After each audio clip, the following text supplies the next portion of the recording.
Welcome back sa aking Facebook channel. Ngayon, samahan niyo muna ako na magluto ng beef broccoli with cauliflower.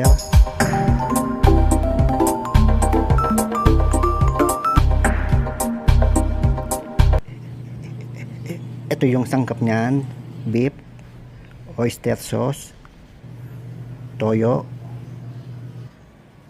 luya, bawang, sibuyas. Ang gagawin ko dito, yung cauliflower, tatanggalin ko yung parteng matigas. Tinatanggal ko, pagkatapos paghiwa-hiwalayin ko lang to bago ko hiwain ng maliliit.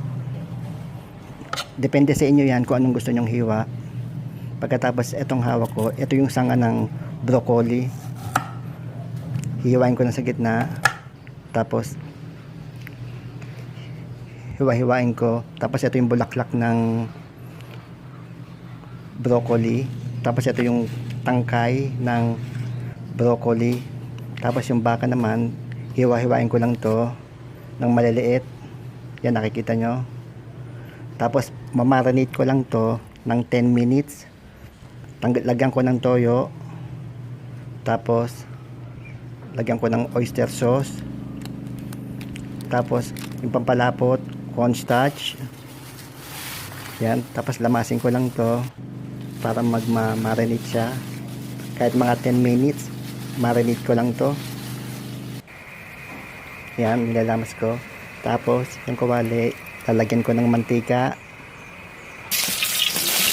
Tapos igigisa ko tong bulaklak ng broccoli and cauliflower.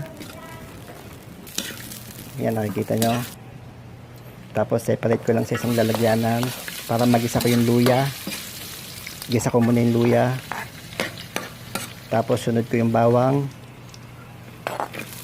Tapos yung sibuyas.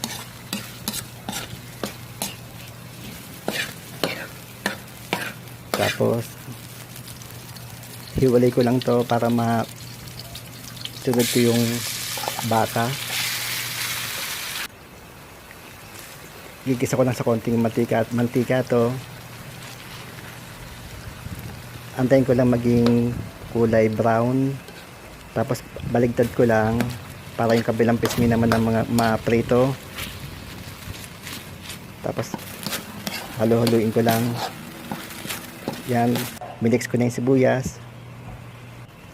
Pagkatapos, dahil matigas to, yung baka, kailangan kong palambutin sa kumukulong tubig to. Tapos tatakpan ko to. Haluin ko muna. Tapos palambutin ko lang itong mga kahit 15 minutes. Lalabot na to. Medyo matigas pa. Haluin ko muna. Tapos lagyan ko ng cubes.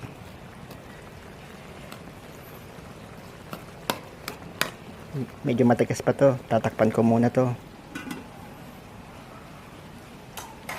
Kasi kung di ko papakulon yung baka, matigas to eh. Yan, nakikita nyo. Palamputin ko lang to. Tapos hulog ko yung sanga ng broccoli. Ito yung matigas na parte. Tapos sunod ko na yung bulaklak ng broccoli and cauliflower. Mga boss, kung hindi pa kayo nakaka-follow sa aking account, paki-follow lang. Tapos takpan ko lang to. Yun, luto na siya. Yun lang.